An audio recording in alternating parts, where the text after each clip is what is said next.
এখন বর্তমানে আপনারা নর্থ সিকিম যদি ভ্রমণ করতে চান, এক্ষেত্রে বরফ কি রয়েছে নর্থ সিকিমে সেটা নিয়েই এই মূল ভিডিওটি। এখন আমি বর্তমানে রয়েছি চুংথাং।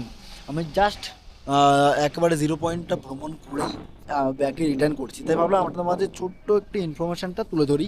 এই হচ্ছে চুংথাং পুরোপুরি যে ভিলেজ, সেই ভিলেজটা। আর আপনাদেরকে যদি আমি বলতে চাই এক্ষেত্রে আহ, একেবারে যে লাচুংয়ে কিন্তু বর্তমান টাইমে এখন কোনো বরফ নেই। আপনারা যদি জিরো পয়েন্ট যান এক্ষেত্রেই কিন্তু বরফ দেখতে পাবেন, তাও আবার মোটামুটি সেইভাবেও নয়, আছে। তবে হতাশ হবেন না, জিরো পয়েন্টও বরফ আছে কিন্তু সেইভাবে নয়। তবে এনাদের কথা অনুযায়ী এবং ওয়েদার অনুযায়ী মোটামুটি আজ থেকে আরও 10 দিন পর আহ, চুংথাংও কিন্তু আশা করা যায়, মানে আমি এখন রিসেন্ট চুংথাংয়ে রয়েছি, চুংথাংও কিন্তু বরফ দেখা যেতে পারে, মানে এনারা যেটা বলছেন। মোটামুটি ফেব্রুয়ারি থেকে ধরে নিতেই পারেন বরফের দেখা পেয়ে যাবেন আপনারা। বিশেষ করে লাচুংয়ে তো মোটামুটি কালকে টেম্পারেচারও বেশ অনেকটাই মাইনাস ছিল, বেশ আহ, কিছু কিছু জায়গায় জাস্ট শিশির মতো বরফ পড়েছে। তবে এইটুকু বলা যায়, আর মোটামুটি কয়েকটা দিন পর থেকে আপনারা বরফ দেখতে পাবেন।